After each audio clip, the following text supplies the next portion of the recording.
moon hover in the sky beyond the tip of the aeroplane wing, childishly imagining it was catching a free ride. We traveled for a while like that, the moon surfing on the wing until the pilot wonders in that proper British accent that we have come to associate with efficiency to prepare for landing. The moon leaped back into the sky as we pierced the clouds, and below I saw what looked like an island of light engulfed by perfect darkness. Then we landed and everyone clapped. I was tired and a bit tipsy from the complimentary Budweisers the crew had offered me. So it was that, a little bit drunk, I took my first steps into Africa. Thank you.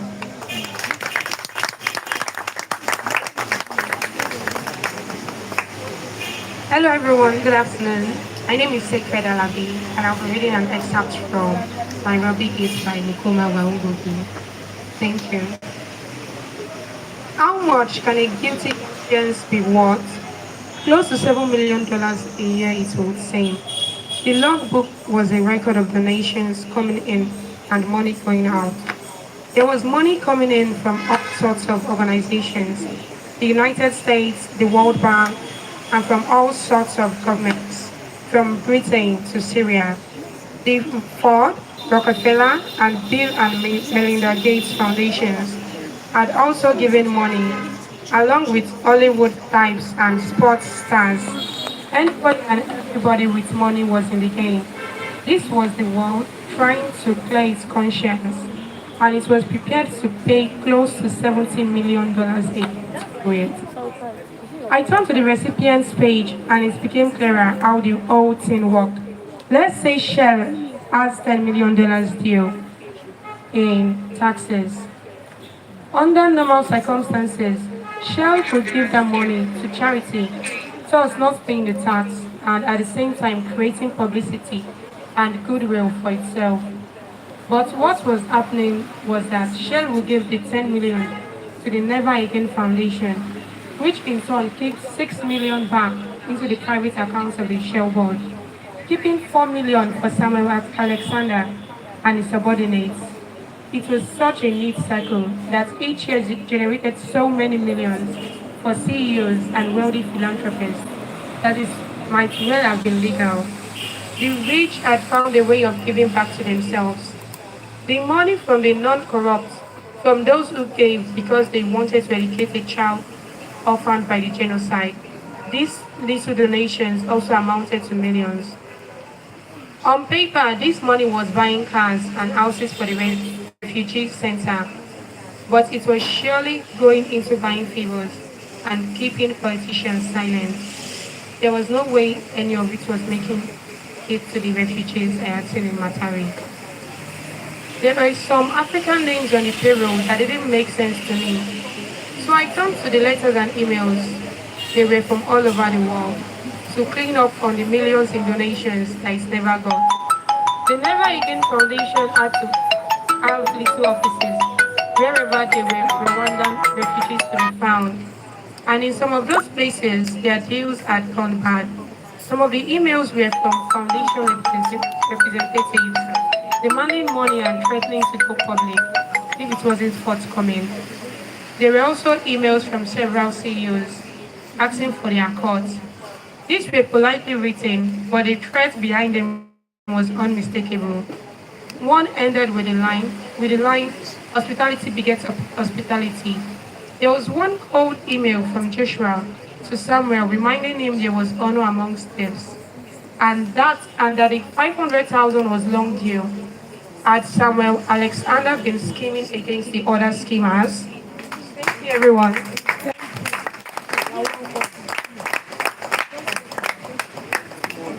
A round of applause for our presentation. Like I said, we're going to be having readings today. So this is the second book we're reading from Berry and to the camera. So, one thing about this title, the first one, starting with the one we just read now will be it. Now we're having the second one, Berry and so. Students, please prepare your mind and make sure you're attentive during the discussion because you need to ask questions. why they have this title. So, on Bury Our Dead, we song. Bury Our Dead, we song. All right, so give it up to Chris to read the second lesson. Thank you.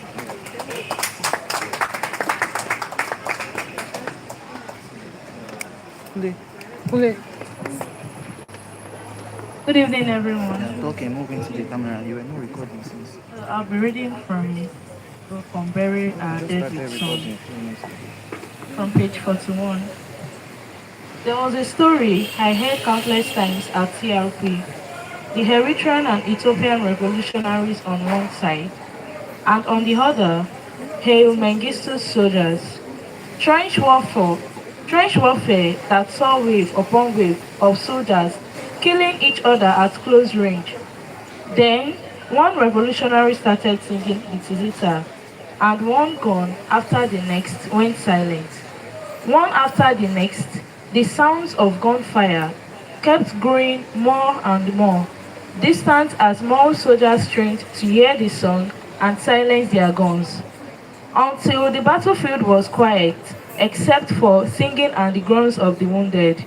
As soon as the theater was done, the fighting resumed. Mengistu's army suffered a back-breaking defeat.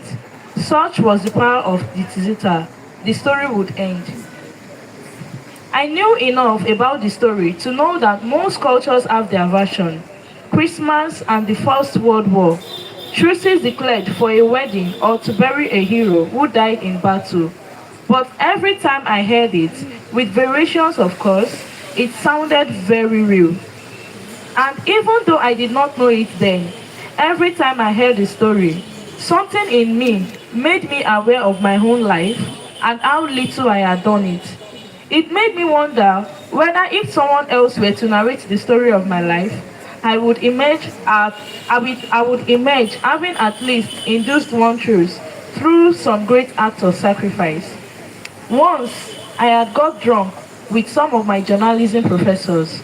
A lot happened, and then some, just by default, with being an African journalist in training in a primarily white American institution. On this particular evening, the question on the table was not about fair reporting or how to write about Africa, but about how we come to write a story. Is there a story for each one of us that only you could write, so that even if someone else came across it, they would walk by it because for some reason it matched your DNA? That only you could unlock. As the night wore on and the drinks took their toll, someone said, a good story is like falling in love. In the end, you don't know why, or whether it is worth the trouble of eventual heartbreak when your lover dies first. We fall in love and then we fight to stay in love. Why that woman or man? Why that particular woman or man and not another? No one knows. You fall in love and you become fierce. You will do anything for that love. You can kill for that love. That is all there is to it. I am afraid. And the conversation moved back to me, and we talked about covering war and genocide. The debate had made sense without having any meaning to me back in the early 2000s, and now it did. To be at the ABC, which I only recognize as the Kenyan CRP, listening to the best digital musicians, it hits me as if I had known it all along. I wanted this story as much as I wanted life. It was mine. It had waited for me to grow up. I knew it would change me for better or worse, but if I did not write it, I would never live a full life or write a story that felt complete. I would go through life eating honey and drinking beer and fucking with a bitter aftertaste at the tail of everything. This was my fucking story. Let me put it this way, I had no doubt, and most journalists had a trust, know they would do the cruelest things to get that once in a lifetime story that they know is theirs. I needed to talk to everyone. This was my story. Thank you. Thanks. We're moving on to the EAT discussion. I'll be calling on Mr. Anote, please. A round of applause for him, please, as he's coming out to give out the discussion. But I want to give a platform on what we'll be looking at in this book. Though I've not read the second one, on Bury the Dead with the Sun. I would love to read that. But the first one, Nairobi 8. There's what is called shared identity and shared experience in Africa. From that Nairobi 8, issue of racism, crime, identity, you know, I look forward to the deconstruction of this book. I actually look forward to that. I look forward to that. So, not to bore everyone with my own analysis, so I'm going to hand over the microphone to Mr. Noti to go us. Thank you. Thank you very much and good evening. Students, are you happy? Yes, we're happy. Are you glad being here? Yes. Do you know him? Okay, you don't know him. He hasn't been properly introduced. Who has read Weep Not Child? Anybody? No, you are not a student. You are not a student. You don't qualify. You don't qualify. Weep Not Child. Who has read Things Fall Apart?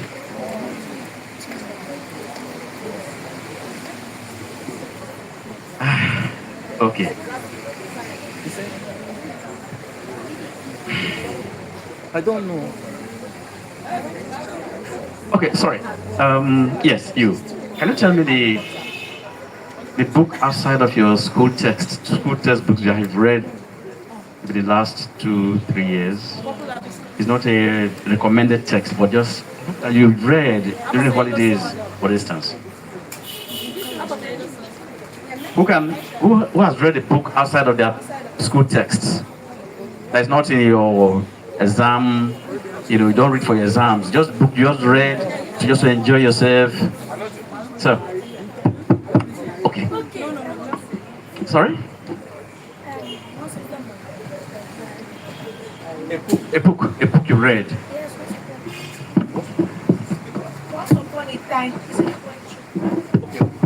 It's poetry collection or just one poem? One poem. Okay. Who else? Who else? My beautiful bride. Check it. My beautiful bride. My Beautiful Bride. Okay.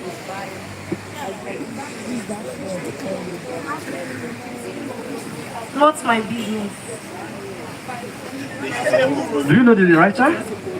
The man or woman who wrote it? Do you have idea? Do you remember? Yes, sorry. So, call the name again. Niyi or Shundari. Not my business. Not my business.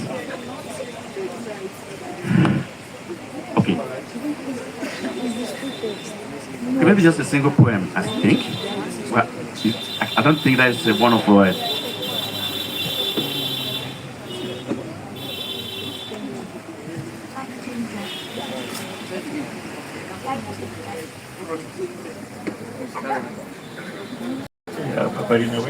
Okay, who has been to a bookshop here? A bookshop where they sell books? Okay. Who has been to a library like this? Apart from this, not this. I mean, not your school library now, but a library in town or in your neighborhood. Okay. So obviously we see that we have a huge challenge, So you need to read beyond your school textbooks, beyond your economics, agriculture, mathematics, English, physics. You need to read novels. So the man I mentioned earlier who wrote, or the book I mentioned earlier, Weep Not Child. Look at if you look at this billboard, this board here, for those of you who are at the other end. Can you see it? Yes. This is a novel by a Kenyan writer who unfortunately passed on a few months ago or early this year. Weep Not Child by Ngugi.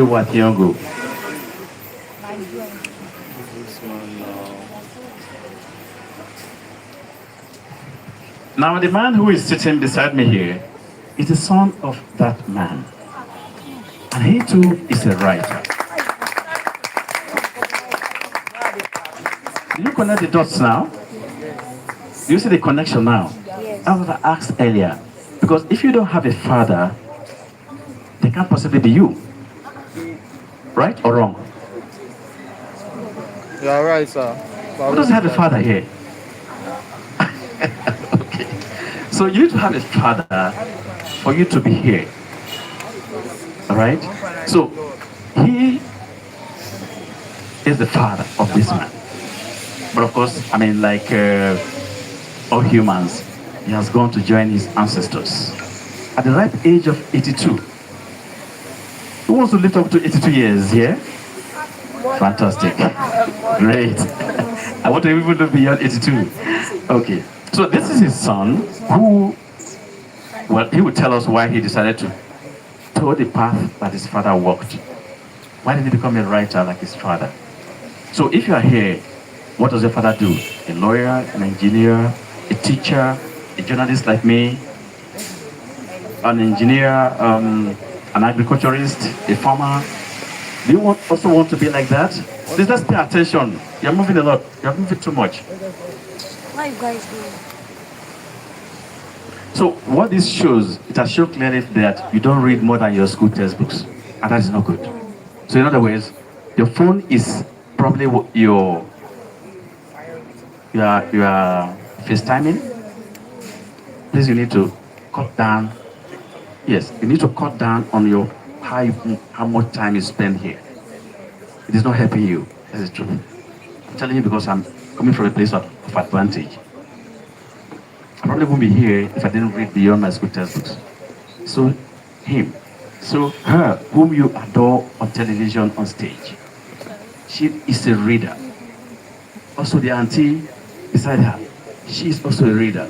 You must also cultivate that habit of reading more than what your teacher teaches you in the class. That's how you can become better, even than your teacher. You'll be amazed. Anyway, so that's by way of introduction. Let's move forward. So, anyway, let's start with like this. They just rest on two books. I just wanted to give us a context behind those two books and the essence that we read, so that we understand where those stories are coming from.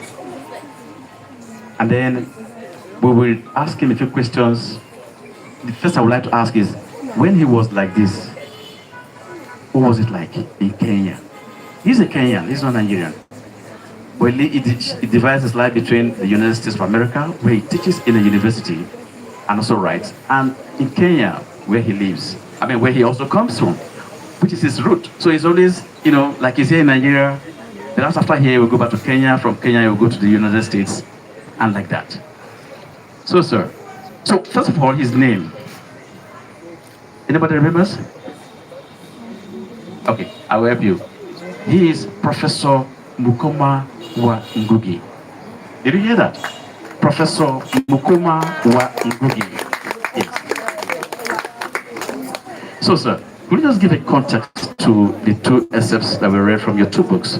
The first one is Nairobi Heat, which is a crime novel. I haven't read this, though I bought a copy the other day. Unbury Our Dead with Song. Unbury Our Dead with Song. So let him just give us an insight into this text. Then we will continue. And please put your questions that you're going to ask him. Thank you, sir.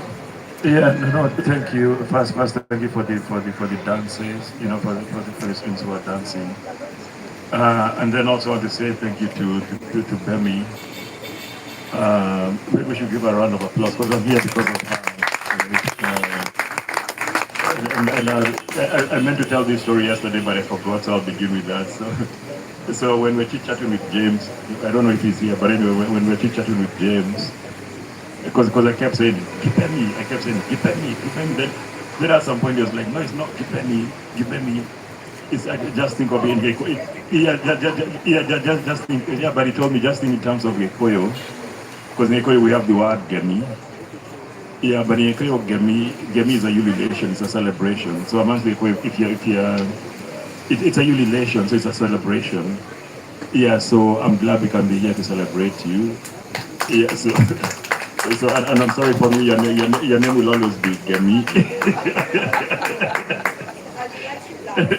Yeah, she likes to dance. Yeah, yeah. Um, then also, I just want to point out when I walked in, I was making fun of okay, not making fun, but I found Moni Rag reading my book. I was like, hey, this looks like a good book. What do you think of it? Is it terrible? Yeah, but it turns out she's also a writer. You know, would you mind standing up so people can see? Yeah. Yeah. Yeah. So this is her book. Yeah. So this is her book. Yeah. Yeah. Yeah. Yeah. And also to say, and really also, I've been thinking a lot about teaching and the people who taught me. And I want to take this moment, especially amongst the young students, to recognize my late professor, who was from Nigeria. His name was Tejumola Olaniyan.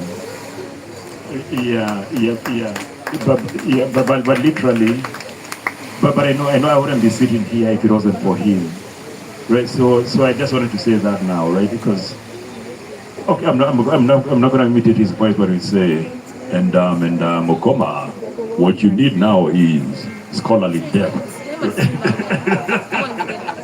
Right, so just take a moment to say that. Then also wanted to ask for the young people here if they have a favorite word. Do you have a single word that you just love, like a word that you just love? Hello, are we here? Are we here? He's asking if there's a word that is common amongst you. Yeah, but a word you can say over and over again. So like, I'll tell you mine. Mine is it's from South Africa. Because at some point I was learning is it Ngosa? Yeah. I just like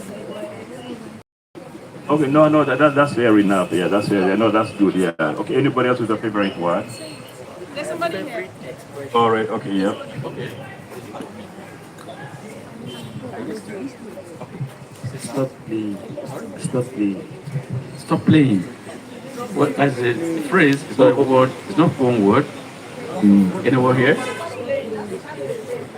Yeah. So why do you like So why it? do you like saying stop playing? Oh, it's a slang. What is the slang among you? Slang. This is slang now. Something. Okay. Nobody has your DNA, right? So you yeah. So DNA is your signature. Nobody else has it in this world. So and the thing is to agree to that and value it, and then to write from that, right? So in other words, you have your own story. You have your own story, and nobody else can tell it besides you. It's your own story, and not okay. Now, fine, you can think about editors and publishing and so on and so forth. So I'll say right from your own DNA. In my own case, my father was a writer, and I grew up listening to him, but also watching him write. Okay, I don't know whether it's feedback. It's just yeah. So growing up, past okay, Kenya is a lot like or is it my voice that's giving feedback?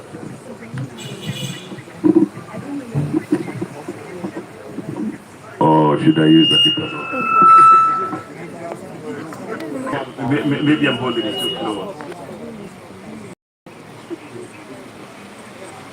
Yeah, anyway, so I grew up, my father is a writer, I grew up with him writing, and I was telling this story the other day that my job when I was growing up was to get him tea. He drank a lot of tea and get him newspapers, right? So and I'd go on, it was a bit of a journey. At that point, it's not like you could just get into an Uber. So in Limuru, right? But he was also very political. And because of his political writing, he ended up being thrown in jail. That's what I was saying earlier. Nigeria is a lot like Kenya. You want to show Inca. In fact, I don't know if you have any writer here. Yeah, who hasn't been in jail. Yeah, right. Yeah. But anyway, all that to say, but for me, I did grow up with a father who is writing, and seeing how writing is done. And I think in a lot of ways that's why I write. In the same way, if you have a parent who's a doctor or whatever your parents are doing, you can see it being done. And then it's not a mystery to you because you think you can just do it. Right? Yeah, I don't know. Hopefully that answered. But in terms of unbury our dead with song, and this is what I'm saying, especially to the younger people here. Yeah, your journey is your own unique journey. So this whole novel is based on a song I listened to. It's a Tizita. I listened to it in Boston in the early 2000s, but those were the days before CDs. Those were the days when you couldn't just, there was no Spotify, there was no, what is it called? The one you can play a song and then you get, there was no Shazam. So, but I listened to it at a party and then I kept looking for it and looking for it. I wasn't able to find it until, I don't know, like 2020 something. So the whole novel, if you're thinking about it, is based on trying to understand it, to find this song, and then listening to it, and so on and so forth. The title itself, "I'm Bury Your Dead with Song," when I live in Ithaca, New York, but because at some point I had to commute back and forth from Connecticut, so I had to do like a 4 or 5 hour commute because my family was in a different place. I rented an apartment somewhere in Ithaca that was next to a graveyard, right? So, and every now and then, late at night, I would go and walk in the graveyard. Well, it was very, very quiet, of course. I mean, naturally, it was very, very quiet. But I was thinking, though, how, like, what does it mean? Okay, we all know we die. Like, there's no, unless you're a dictator where you think you're going to live forever, right? But we all know death is coming. So what's the point of having these barrier spots that then in a few generations nobody will remember, right? So then I started thinking about that in relation to the music and thinking that we remember ourselves through music. So I'd bury our dead with song. Did you listen to that? Please, let's clap for him. Thank you. Okay, now you mentioned, I put this a fact, that your father, as a writer, was imprisoned many times, just like our own Wale Soyinka was also imprisoned. And then you still chose that path to write. Were you not scared that that same fate might befall you? All right, so that's a really good question because I know firsthand, the cost of telling your truth.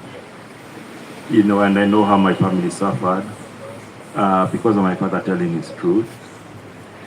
But in this life, I wouldn't exchange any other life. Like I'd rather live the life I've led 1,000 times rather than to have a father who was a part of the problem. You know what I mean? Like that, for me, it's that simple. I've never had to apologize. I've never had to apologize for his politics, apologize for his writing. And ultimately, I think the gift that he left me is just that idea that you can live well as best as you can, to be sure, as best as you can, a truthful life, and then you pay for it. But I'm saying this also thinking about but I'm saying this also thinking about James Murua, who is there, and maybe he'll say a few words later. So James Murua's wife right now is somewhere in Israel, because for her as a writer, she chose to be part of a flotilla that was breaking the blockade or trying to break the blockade. That's also against the genocide that's happening in Palestine. So okay, not to lose the young people here, but have you been following what's happening in Palestine and Gaza and so on and so forth? Yeah, so his wife is a writer who then went. In this part of the world, there's some children born with a certain streak, and then their parents may just decide to say, or even alongside with the priest of the community or whatever deity they subscribe to, say, look, eraser must not touch this child's hair, and so he or she grows up and we call him or her a child with Dada hair, and Dada becomes the name, more or less supplants the original name. All right. Could you give give us a little background to your dada, as it were, your dreadlocks. At what point, was it from childhood? Or somewhere along the line you chose to have it? And perhaps as an elder, as you're growing much older, where might you probably take it off, if ever? Yeah, so politics, of course, interesting, right? But for us coming from Kenya, we had the Mau Mau, who are the original. They were revolutionaries fighting against the British colonialism. They had dreadlocks. You have the Rastafarian community in Jamaica. They had dreadlocks. But anyways, I can talk about the politics of hair. Yeah, but anyway, but for me it's more closer to home because, okay, also Papa, my father had dada hair, right? And part of it was that he'll comb his hair in the morning, right? And then, he's either right, or whatever he's doing, and then he'll just keep rubbing his head as he's thinking, right? So my hair has always been like that. So at some point I was like, well, I might as well have dreadlocks. Yeah, so there's the politics of it, there's the politics of hair, but then it's also, I don't know, for me it's more practical, right? Yeah. But then at the same time though, when I was growing up, the whole idea of grooming, the whole idea of being groomed, the whole idea of school uniforms, I grew up with school uniforms as well, where you go to school, you have to have your socks tie, your clothes ironed, your hair combed, and in addition to that, you couldn't speak your language, right? I don't know about the education system here, but in Kenya, you cannot go to school and the compound is English only, right?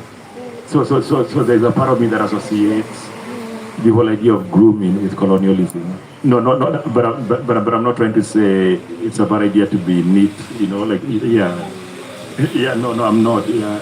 But there's a way in which the whole idea of, okay, dada hair, the whole idea of grooming, the whole idea you have to speak perfect English in your school. In fact, for me, I don't know about Nigeria, but for me, if you're found speaking your language on in the school, you get caned, you get punished. Yeah, and then they'll make you wear a sign that says I'm a donkey. Yeah, no, it wasn't fun at all. Yeah, so there's a part of me that's just like, I guess now I can do it now. Yeah. Thank you. Let's give him a round of applause, please. Thank you. Okay, this will probably be the last question for you before the children can jump in. Looking at them now, you were like this many, many years ago. What strikes you that you'd like to share with them when you were this age? Well, okay, so I'll tell them a story because I grew up, when I was growing up, we didn't have a TV, we had electricity, so for most of us, it was the only thing we had were stories, so my grandmother would tell us stories, so would my aunts, so would my father, and so on and so forth. So I'll tell you a story because that's what I grew up listening to. All right, are you ready? Yes, sir. Mwitayari, as we say in Gikuyu. Are you ready? Yeah, mwitayari. Yeah. Okay, so it's a story my father would tell us, when we were growing up. But it's about Ngugi Cowboy. Actually, when you think about Nairobi Heat, the main character Ishmael or Nyambo, they really do resemble Ngugi Cowboy. So Ngugi Cowboy was rebellious, right? And what would happen is, my father would start singing this song, and then after he went into jail and to exile, my eldest brother picked up this storytelling technique. So the song is this. Ngugi Cowboy dage oreka nedigari kana madai. But Ngugi Cowboy cannot be defeated by the police. So the story is this. So one day Ngugi Cowboy was walking, just minding his own business. And finally the police surrounded him, they found him. And then Ngugi Cowboy told them, all right, you guys, okay, finally you the police, you finally caught me. So let me help you kill me. So he told them, why don't you make a perfect circle around me? Why don't you make a perfect circle around me? And then I'll count up to 3. And then when I count up to 3, then you can shoot me. And so he counted 1, 2, 3. The police are surrounding him. The police are surrounding him. And then when the police pulled the trigger, he ducked. And the police shot each other. Right? So when he was their age, those are the sort of stories. Those are the sort of stories I'm hearing. Right? Yeah.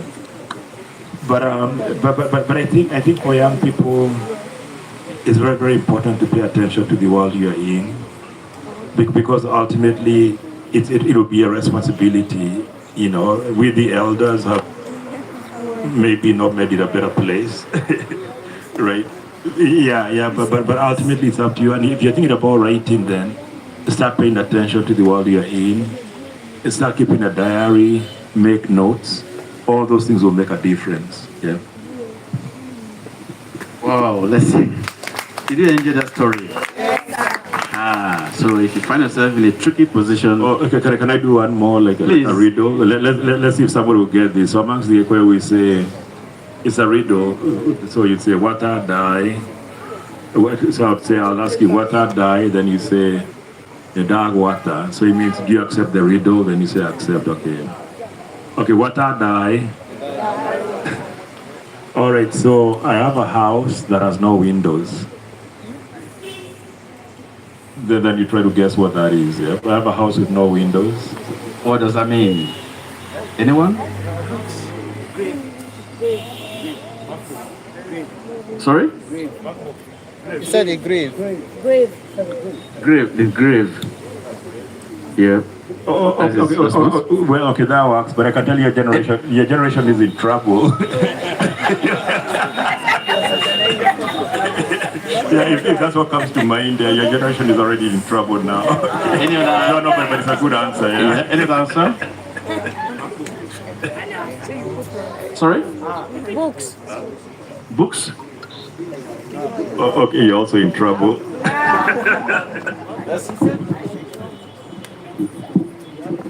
Okay, he wants the question repeated for him to quite understand it. Okay, so a house without window. Yeah, what's a house without windows?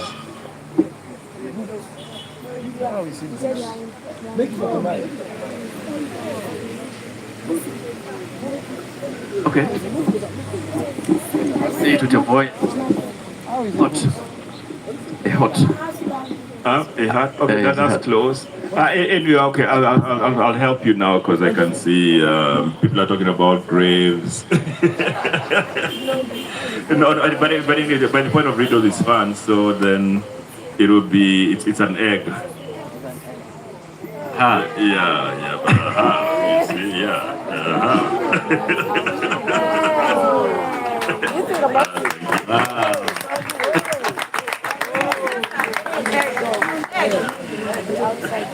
Okay, so questions now. Two, three, any questions for him? Do you have any question? Time for Q&A. Alright. Question? Yes, tell us your name, name of your school, and then your question. Jacob, please.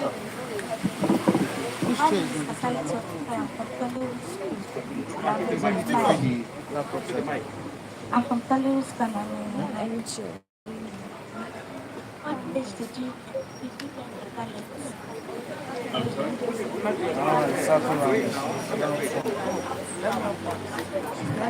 What age did you learn your talents? Discover.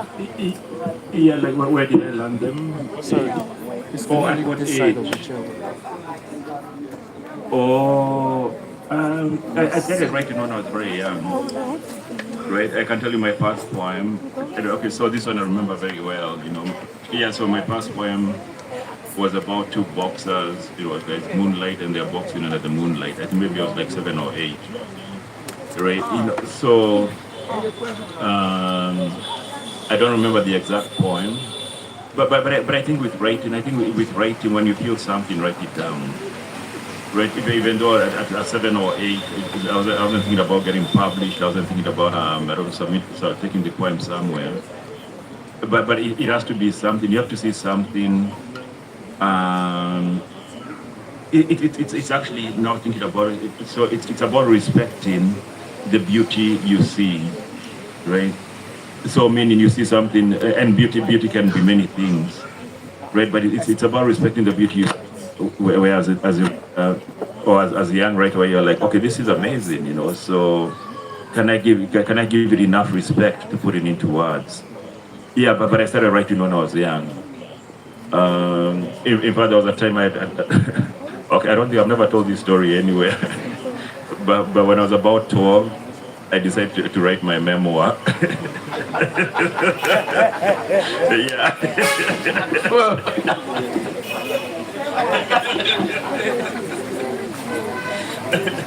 Yeah. Why did you not accomplish? Why not accomplish it? I mean, how come you didn't finish it? I mean, what happened? No, okay. So I wish I could see it now, because those were the days of handwriting. Yeah. Then because of movement, it got lost. But anyway, with writing, no. So you write something because you see something that it moves you. But moving could be in very different ways. It doesn't have to be pleasant, right? But it could also be something that you see that's beautiful. It could be walking around here. Like for me, when I was walking here, okay, so let me give you an example, right? Like I'm sitting here and I'm fascinated by this building, because to me it looks like a prison tower, which of course it was. But then already my imagination was like, well, this reminds me of when I visited slavery forts, right? Because within the places where they kept the slaves, you had a similar structure. At the same time, in Kenya, colonial forces would also have like these watchtowers, right? So anyway, it's a question of seeing and then wanting to I don't know, to participate. Yeah, yeah. Any other question? Any more question? Okay, we have one at the back. Speak up properly, right? Sadat. I came from Kenya. Use the mic, use the mic. Put the mic in your mouth. I came from Tollywood College. I want to ask you that you grew up in Nigeria and went to Kenya for school. I'm sorry? You grew up in Nigeria and went to Kenya for school. Oh no, okay, so I actually have a Nigeria story. So I was born in the US. I was born in the US in 1971. Then we left when I was very, very young. I was maybe like 1 year old, and my parents came to Nigeria. So in a way, you could say very briefly my childhood was in Nigeria. But I grew up in Kenya, so I spent the past 19 years of my life in Kenya, and then I went to the US for studies, and now I go back and forth. Going back to the story I was telling earlier about writing from your DNA, like only you can tell that story, right? So in this case, my story would be, what does it mean for me coming from a political ostracized family in Kenya to be born in the US, right? To be born in the US and then growing up in Kenya and then going back. What does it mean for me to have a knowledge of my language, and also to come from a majority ethnicity, which itself causes problems, and then to be in the US where being black, at least amongst the white majority, is a problem. Right. So that's only a story that I can tell, right? Well, amongst other people. So yeah. So where you were born here? Do you plan to leave? Yeah. So then you start writing. Just start thinking about that journey. It's a journey. Oh, I'm sorry. Did you say yesterday that? What did you say yesterday in the panel about destination? Like the journey itself, or do I understood it? The journey itself is the destination, or something along those lines.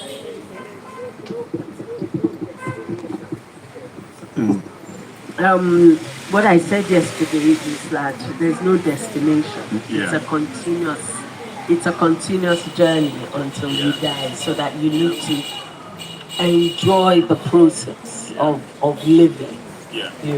Yes, that's what I said. Yeah. So okay. She said it better than I then. Yeah. So it's a process. Yeah. But talking about writing, I wanted to read just one poem. It's very short. It's very short, maybe like 4 lines, about why the joy of writing, which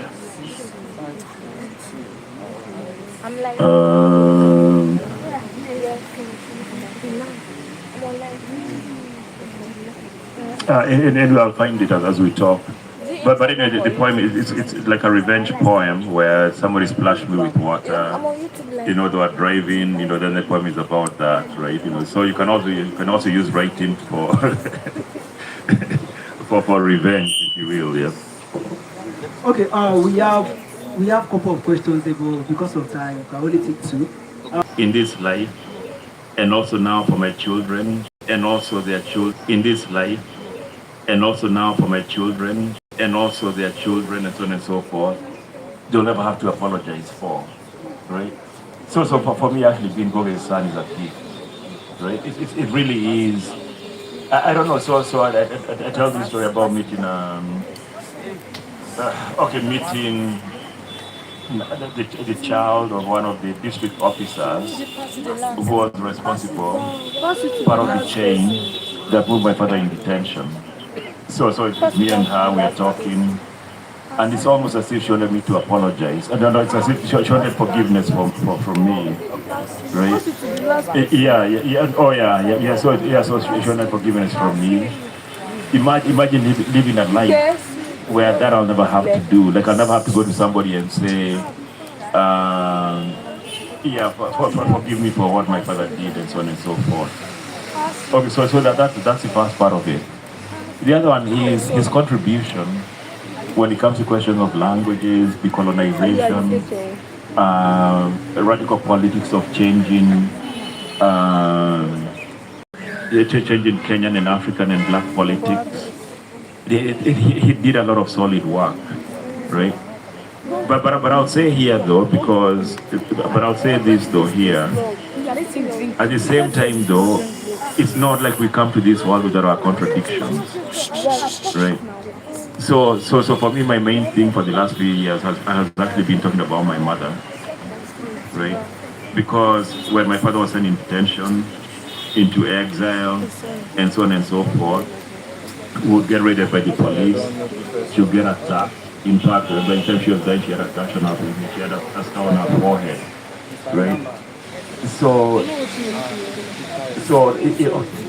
All that to say, we also have a duty not to forget the people who make our lives possible. So for me, it's not so much, I'll be quite frank here, it's not so much about my father. For me right now, it's a lot, it's more about my mother now. Yeah. Thank you very much. We say one last question. One question. Okay, yes, a lady from there. Sorry, if you were to go back in time before you started writing, what other career option will you pick? If you were to go back in time before you started writing, what other career option will you pick? Yeah. Okay, so no, I really wanted to be an electrician. No, because we grew up without electricity, right? So and I had this uncle who worked for the telecommunications, whatever the ministry in Kenya. So he gave me these wires, like rolled wires. So I'd get them, put them all around the house and buy bulbs. And also, of course, because there's no electricity, a car battery. At some point I was even able to have a door where you open the door, the lights would come on. Yeah. So to answer your question, electrician. Okay. Last question from there. That's it. Please, can you pass the microphone to the gentleman over there? That's it. Okay. Though to be fair, I've been a terrible electrician. Okay, but while we're doing that question, let me read you. I found the poem. It's on page 96. Okay, so the poem is called, and this is some of the pleasure of writing. The poem is called "To the Driver Who Splashed Me with Rainwater." Whether a pedestrian on the sidewalk, commuter in the train, or driver in a car, we all keep pace with our own death. So, thanks for this cold blessing, but all the same, may you find your death sooner.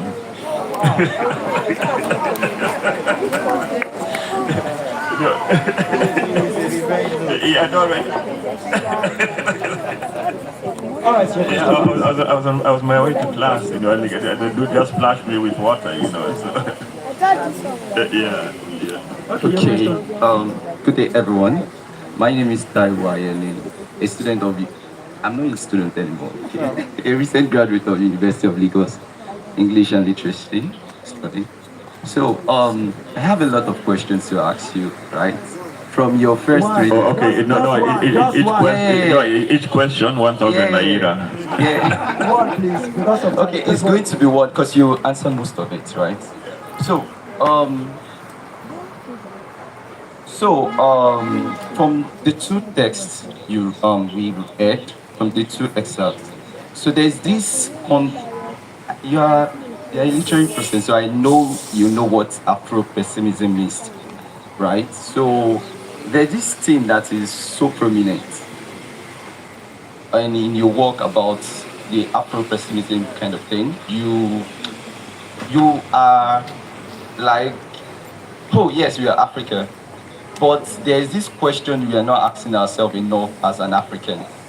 And you try to question that and not give an answer, because like as I said, you've answered some of those questions I need to say in your reading. So when you were talking about why you love writing, why you had to write. So from the excerpt, you said writing is like a love letter, right? So you pass it on without caring, and it's something you fight for.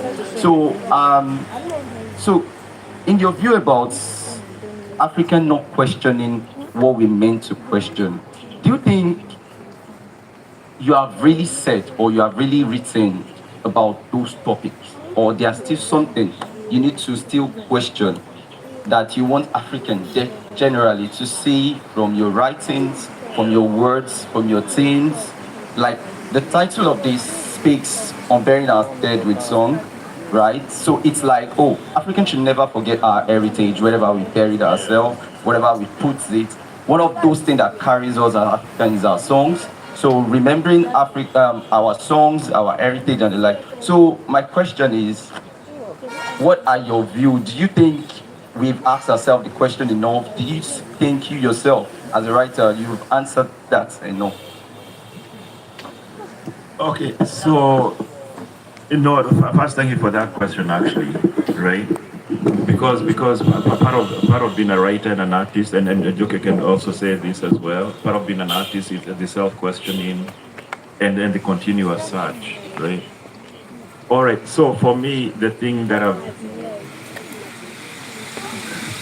the thing that keeps me up at night, right, is the question of slavery, the question of black people all over the diaspora, and how we relate to each other. And on top of that, how we have been speaking to each other. So for example, yesterday with German, we went to, or he took me to Wynton Marsalis concert, jazz, where Fela Kuti's grandson was part of the opening act. Yeah, Madi, yeah. But like that moment of, and there I am, a writer who has lived in the U.S. and dealing with questions of racism, but also, Kenyan politics and so on and so forth, right?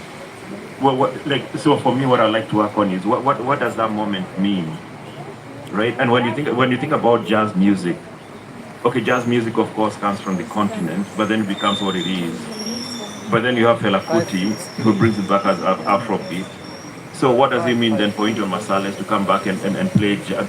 Yeah, even the ones I'm using to come back and play jazz, right? And what does it mean for me as a Kenyan to be there listening? I think, and this is also actually more for the young people here. What you need to realize is that the question of blackness is larger than Nigeria, larger than Kenya. I've been to Cuba. I've been to Cuba where the question of blackness is there. Of course, Jamaica and so on and so forth. I think our main, at least for me anyway, my main task, okay, let me personalize it. My main task is trying to unearth the networks of how we have been talking to each other, but not to idealize, idealize it. Okay, tease out the contradictions, to interrogate it, right? So I think for a writer, work is always ahead. But okay, so by my father, so I think more about my father nowadays, of course, and naturally. But so four of his children are writers. They're published. At some point, we should win some praise for being the most published family. Actually, yeah, because now we have five published authors from the same family. But for him, he would say, okay, you guys are writing, and he was very proud of us for writing, but you say, hey, I'm not going anywhere. He'll fight us back. Yeah, so anyway, all that to say, you put it well, actually, right? Like life, art, whatever we're doing, it's not a destination. It's continuity, it's a continuous, yeah. Wow, let's applaud him for that. Thank you. But before, I know we're now pushing time, but can I just read one poem? Oh, actually, after all, I'm the main guest. Actually, I don't even know why I'm asking. All right, I'd like to read one poem. Yeah, so, and then the poem is for Ken Saro-Wiwa, right? And it also happens to be one of my favorite poems in terms of the writing, because, actually, to go back to your question, because the images are Kenyan, right? So the images are Kenyan, the images are from where I grew up. But then, of course, now that we are speaking to Nigeria and Ken Saro-Wiwa and how he was hanged and so on and so forth. For again, talking about the dangers of writing, for telling his truth, right? All right, it's called Letter to My Nephew for Ken Saro-Wiwa. The sun is locked in evening, half shadow, half light, heels spread like hunchbacks over plains, branches bowing to path of night. It's an almost endless walk until the earth opens up to a basin of water. You gasp, even the thin hairs on your forearm breathe. Flowers wild, two graves of man and wife, lying in perfect symmetry, overrun by wild strawberries. Gently you part the reeds, water claims the heat from the earth. You soak your feet, then lie down, hands planted into the moist earth. You glow. Late at night when you leave, you'll fill your pockets with clay. But many years from now, you'll try to find a perfect piece in many different landscapes. Drill one out of memory to heal wounded limbs of the earth. You'll watch as machines turn your pond inside out, spit the two graves inside out in search of sleek wealth. Many years later, after much blood has been lost and your pond drained of all life, you'll wonder, shortly before it becomes the earth's martyr, what is this thing that kills not just life, but even death? Because I don't know, but you guys know the story of Ken Saro-Wiwa. They try to hang him times. So Ken Saro-Wiwa, like his death, not that there's any better death than any other one, but it was especially cruel because they tried to hang him, I think, three times, failing each time. Yeah. So, and that's the last line. Like, how many times can you kill me? Yeah. Anyway, yeah. Oh, thank you very much. A round of applause for this wonderful and amazing session. Please, a round of applause for Mr. Noki for... Just a moment, please, before we bring this to a close, for the sake of the children who, obviously from our earlier experiments, don't tend to read outside of their school text or the syllabus, which is not good. I'll read for you an 8-line poem by an English author who is anonymous, but a poem which I can say inspired me on the journey to write too, which I read to my school in my primary 3. And I'm sure these are secondary school students, right? The title is O for the book. O for the book and a shady nook, either indoors or out, with the green leaves whispering overhead, or the street cries all about, whereon I may read all at my ease, both of the new and old. For the jolly good book whereon to look is better to me than gold.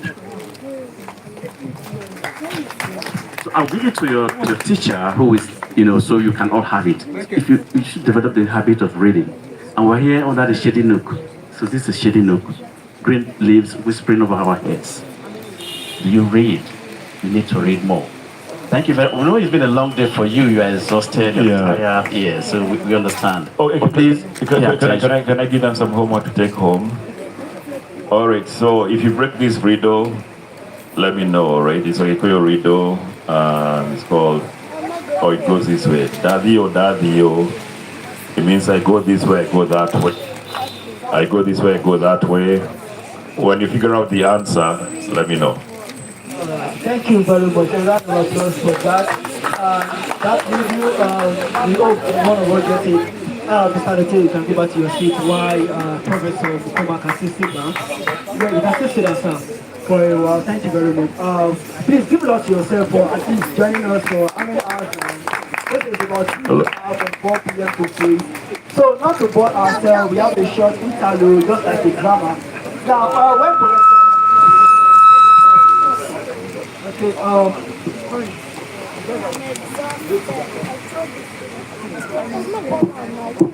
Okay, so Professor Mukoma said he has many writers in his family, he has published many books. So because of that, we have a short interlude. 3 volunteers going to be performing an excerpt from I Will Marry When I Want. We actually picked that book because the book is written by Ngugi, co-authored by Ngugi Amiri. So because of that, so a round of applause for them for this short entertainment. Thank you.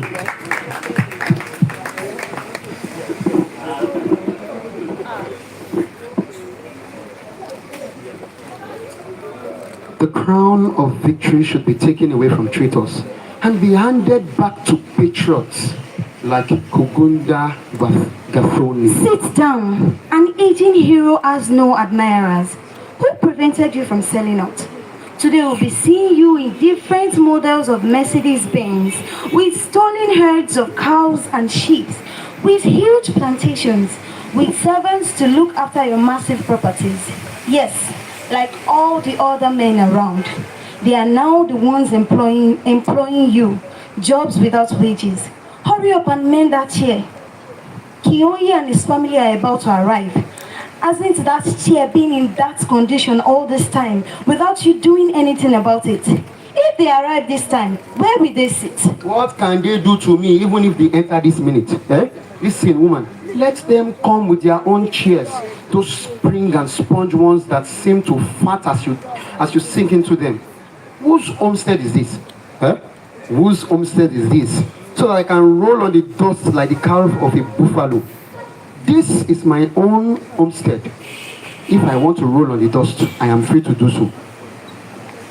I wonder what Mr. Kiyoyi and Jezebel, his madam, want in a poor man's house. Why did they take all that trouble to let us know beforehand that they will be coming here today? You woman, even if you see me in this status, I am not poor. Yes, you should know that a man without debt is not poor at all. Aren't we the ones who make them rich? Were it not for my blood and sweat and the blood and sweat of all the other workers, where would the likes of Kiyoyi and his wife now be? Tell me, where would they be today? Leave me alone. You keep singing the same song till the day you people wake up. A fool's walking stick supports the clever. But why do you sit idle?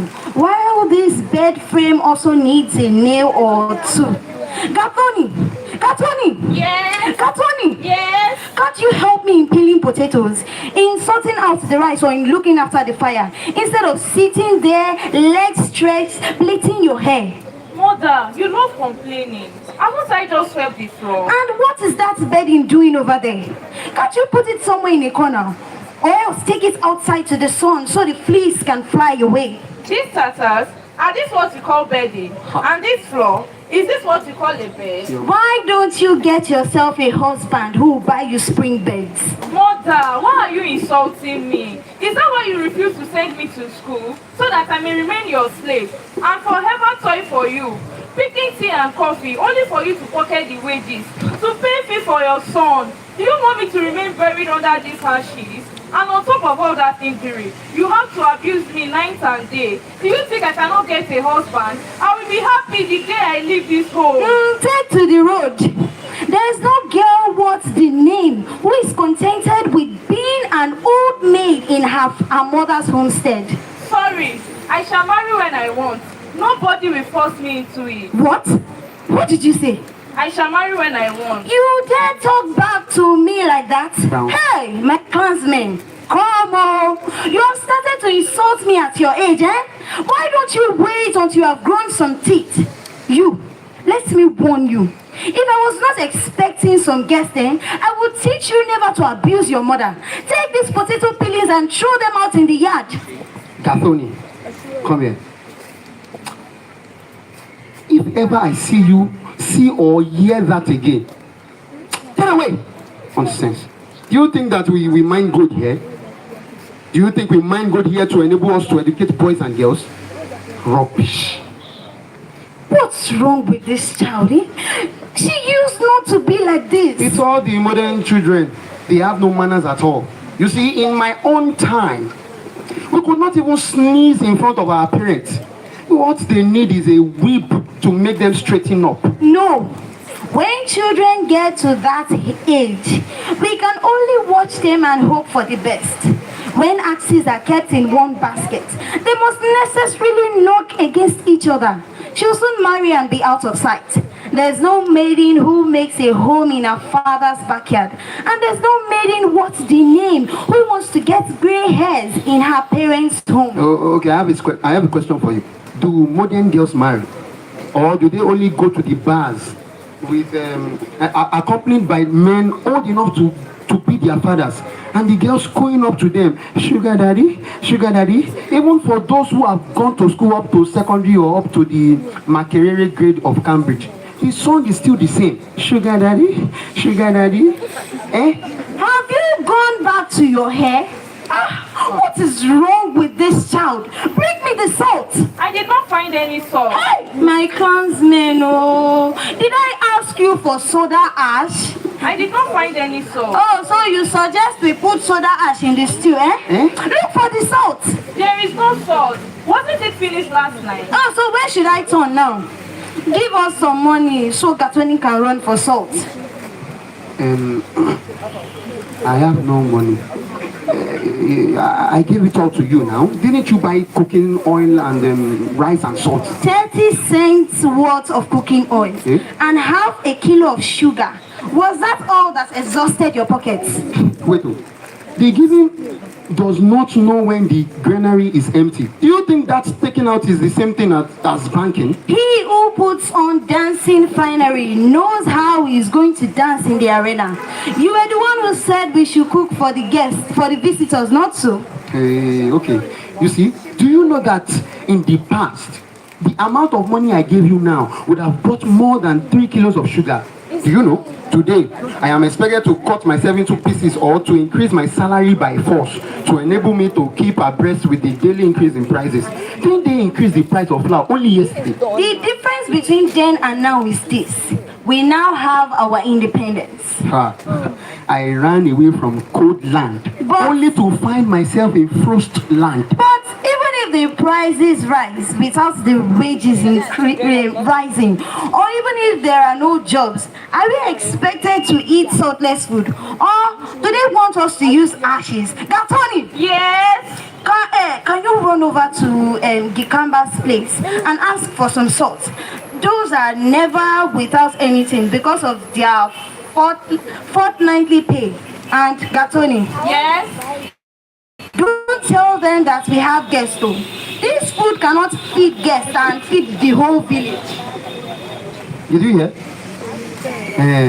My wife, you talk about prices. But tell me a single item whose price has not gone up.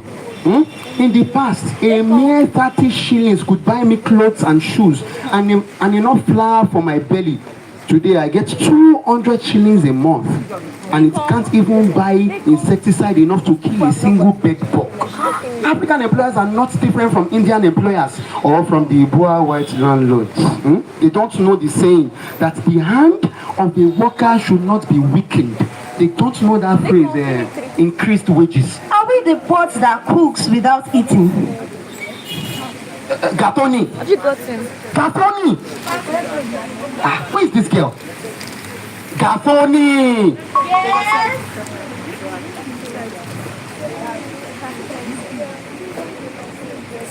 Where is the salt? We have a lot of salt. What kind of person is this? He never enters the house to greet people. Go! You are the one being called out by John Muhuni. Why don't you get out before he makes us deaf with the hooting? Do you know that Gatoni began to be difficult only after the sons of Kioi started this business of hooting for her? The son of Kioi. What does he want with Gatoni? Gatoni being a child, does she realize that men have prickly needlings? You should have said that it is the modern men who have got prickly needles. Give me water to wash my feet, Joe. Let me tell you something about modern young men. Modern young men, you can never tell. Ask them to put on bell bottoms and to put on platform shoes and then to whistle whistles of hypocrisy. That's all they are able to do. But it has well been said that the father and mother of the beautiful one have no ears. Could it be the reason why? Reason why what? Muhuni's father and mother, Kioi and Jezebel, are visiting us. They have never before wanted to visit us. To visit, yes. To say what? Could it be that? You women, you are always thinking of weddings. Why not? These are different times from ours. These days, they sing that love knows no fear. In any case, can't you see your daughter is very beautiful? She looks exactly the way I look. A perfect beauty. You. A Perfect beauty. Yes, me. Don't you know that it was only that I felt pity for you? You who used to waylay me everywhere all the time. In the morning, in the evening, as I came home from the river, as I came home from the market, or as I came back home from work in the settler's farm. Don't you remember how you used to plead with me, saying you had never seen in your life, you had never in your life seen a beauty like me? Well, listen, that was long before the state of emergency. Your heels used to shine bright. Yes, I agree. Your face shone like the clear. And then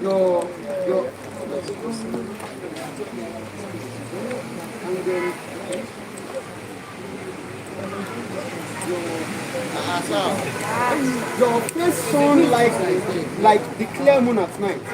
Your eyes like the stars in heaven. Your teeth, it seemed we are always watched with you. Your voice sounded like a precious instrument. And your breasts, they were full and pointed like the tip of the sharpest thorn. As you walked, it seemed as if they were whistling beautiful tunes. I remember.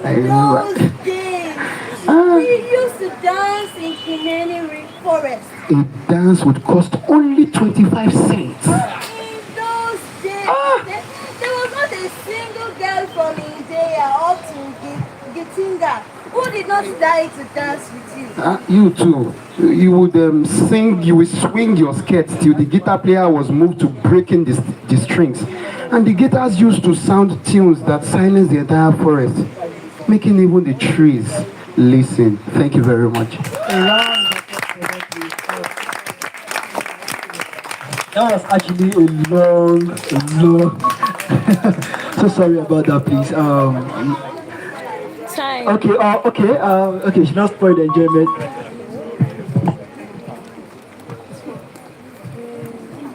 Yeah, sorry, I'm also a storyteller, but yeah, no. So as I was listening, I was going back to my childhood.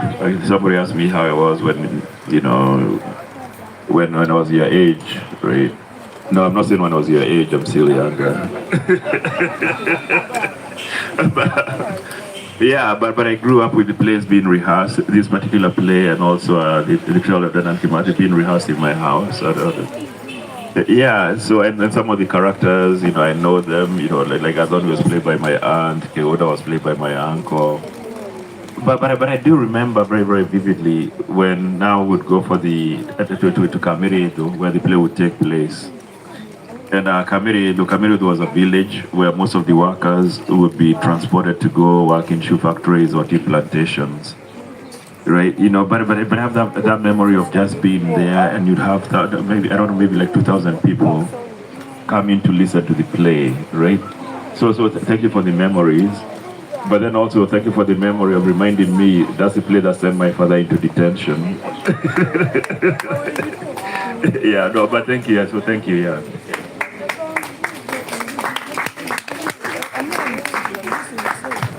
All right, thank you very much. So we move directly to the last session. I will call Mr. Jaman and Nikolaku. A round of applause for me, please. My boss is pissed because I exhausted the time. I hope I will be pardoned. You still get the query. Don't trust this Gen Z. Okay. He told me 5 minutes. And well, everybody was saying it was nice. Thank you, sir. Thank you very much. How many people know the meaning of Agbaya? You know Agbaya? So the role I'm playing here is an Agbaya. I'm not supposed to be part of the program just because we just need to wrap it up nicely. Our chairman is Chief Kayode Adeoyokun, who everybody knows. He left Nigeria yesterday for London, and he's online actually. Join us online. I was telling him that you have to close the mic. He said, no, just go and do it. Because normally, when you come to the library, the only thing we do is only books that we have. No money, but we give books. Even that food that you see, we borrowed money today. But what I'm saying is that it's usually the program of these young people, because it's CORA Creative Youth. I don't even know. CORA, now Sabi, CORA Youth Creative Club. Okay. I'm deliberately trying not to know it. You know I'm a Yoruba man. When you don't like something, you just refuse to name it. I'm not naming it. But CORA Youth Creative Club, they formed this about 12 years ago. Some of them have graduated. In fact, we have a PhD person among them now. Some of them are lawyers now. So this is the latest generation of them. We don't intervene. So when you come for Labab in November, Labab is Lagos and Art Festival, November 10 to 16. The first 4 days is for them. The information I want to pass to you is that in July, we launched what we call the literary, that we've not child poster that you saw. We launched it last year when Shoyinka was 90. What we discovered that these kids were not reading Shoyinka. The teachers told them, sorry, I cannot read Shoyinka, I can't teach Shoyinka. So they were not. You know why? Some of the lecturers, they teach in the University of Lagos or Lagos State University, which is government owned. But they also teach in private schools. So they have no time for students in government school where they are not being well paid. So they don't have time. They don't have it. This year, when Professor Ngugi died, we asked, have you read Ngugi Wachongo's book? They've only read one, right? They mentioned only 1 or 2. I'll marry when I want. That's why they were spending time on it. They don't read Ngugi. And we are scandalized by that. That's why we say every July we have what we call the literary season. Next year to be Femi Oshofisan. As popular as he is, he's not being read. Yeah, not being read in Nigeria State. The following year will be New York Shundari. They are not being read. These are the performed. Yes. Okay, yeah. So you can translate to theater. So we formed the literary season. So Ngugi was the one we did in July. And the first 4 days of Labab, 10 to 14, will be about Ngugi. I think James will have been helping us to do that. So he can help us take that message home. And I've told him that we really have to get their attention. And we're bringing people who really understand Ngugi to come and mentor them. To talk to them the context because context matters. Many of them will not know. So what we do here, what the chairman would have done is the gift, which I'll ask Mercy. She is Mama of Gift. She will come and perform that. That will be the end. Children, thank you. I hope everybody got your pack of food. Sorry, no, we're not talking of overgrown children. Mercy.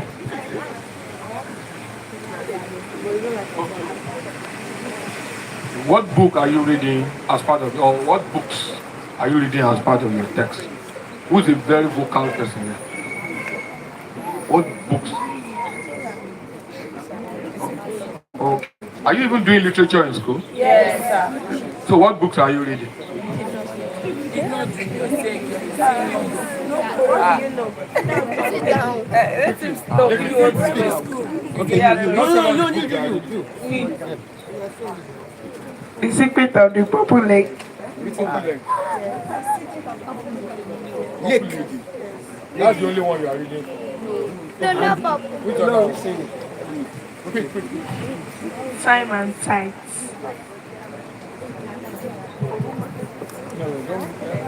The night revolution. Night. Yeah, night. Okay. Yeah. You know what happened? Because I was mentoring some schools when I was living in the mainland. I've moved up a bit now. I was in the Bericos. I went to a school and I was asking them the same question. You know the book they were reading? The teachers wrote their own books. And it's happening in the university too, and they forced the students to write. These books have not been tested. They're not reading process. Yeah. In fact, there was a scandal recently that one of the books they read for, I've forgotten the title of that book, where the person said that Yoruba people are from Igbo land. They are reading it for Waeki. Have you not? Yeah, I've forgotten the title now. So it went viral. That people were, that who wrote this book? It was one of the teachers, and then smuggled it in the. So that's what we do. In November, we have about 400 children. In fact, you mentored them. I think we're bringing you back. Remember, you mentored those kids. We're going to bring you back. So, well, thank you very much. Merci. Yeah.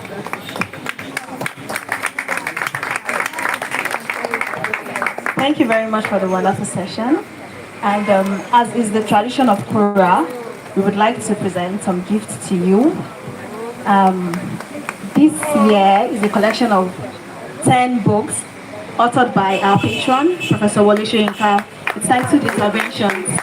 Yeah. No, not yet. Sorry. My bad. Yeah, so I would like to call on the founder and convener of the Koramo Festival of Words, Mrs. Bemi Shashari, to present the gifts. Thank you very much, ma'am.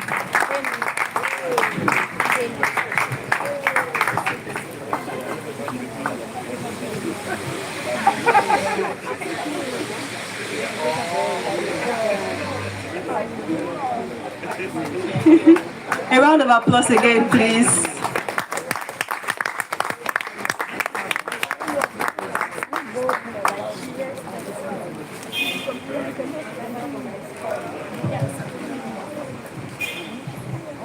Good evening, everybody. I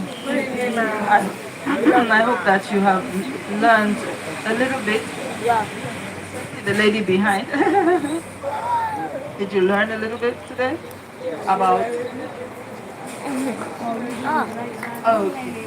Mine is to hand over the gifts, but I do hope you take away something because you have a long way to go, and you're going to need to know these things because these things will inspire you to do great things in future.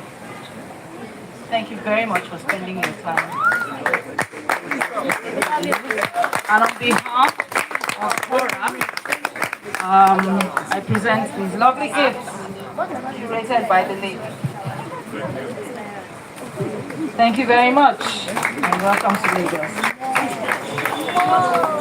Thank you very much. A round of applause again. On behalf of CORA, again, would like to present a gift to Mr. James, and I would like to call on veteran.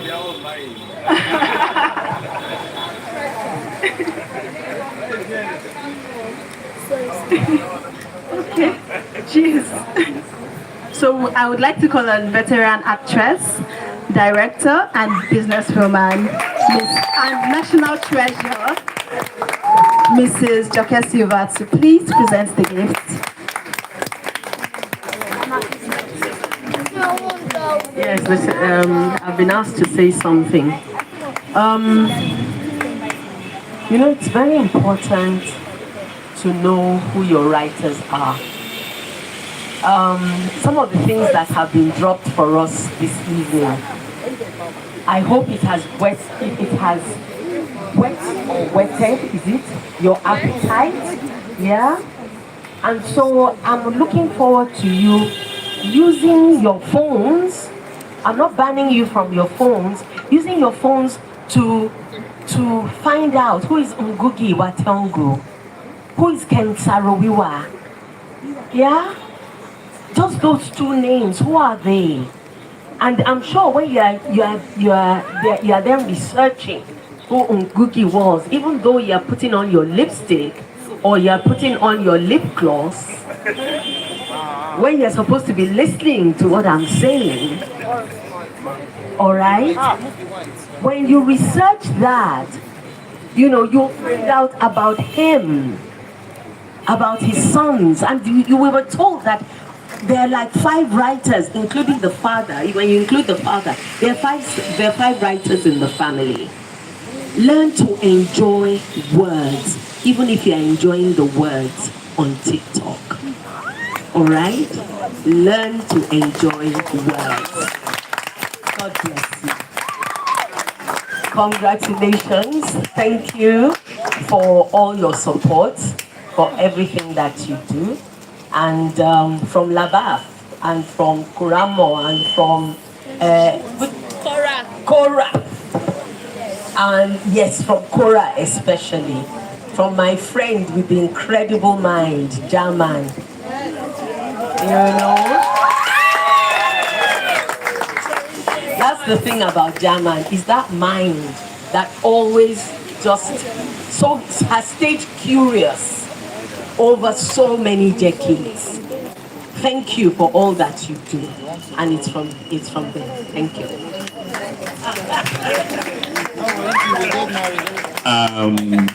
I didn't anticipate this.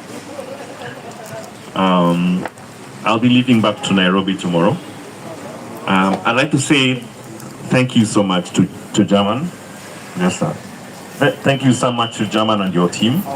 I'm really grateful. I've been coming to Nigeria from 2015, and it's always German that really supported me from that period.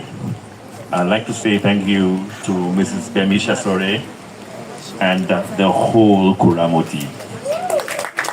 Thank you so much. I know you're wondering why I'm here, right? Like, who's this guy?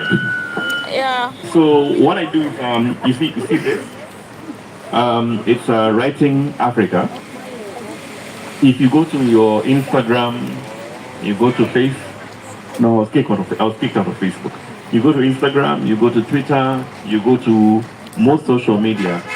I run a platform where if you want to know what African writers, who they are, what they look like, the books that they're publishing, the festivals they're attending.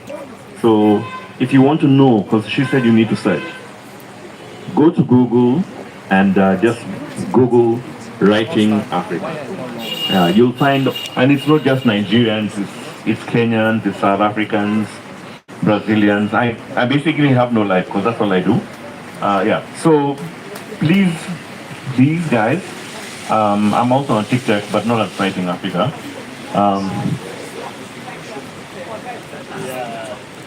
Yeah, I realize that TikTok is difficult for me.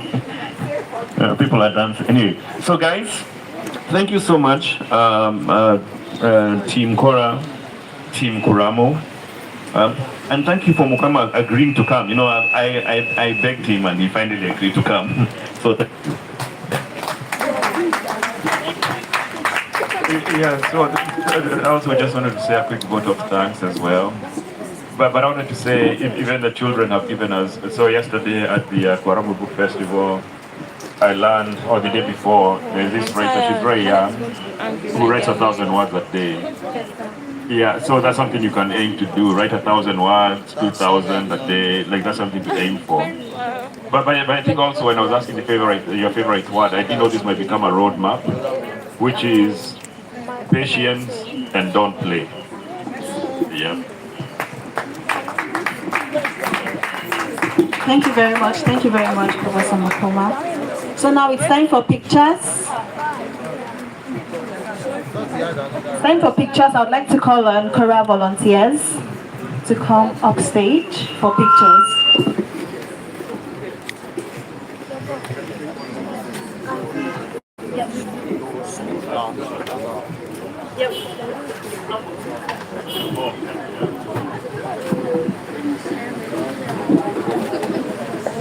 Oh, me.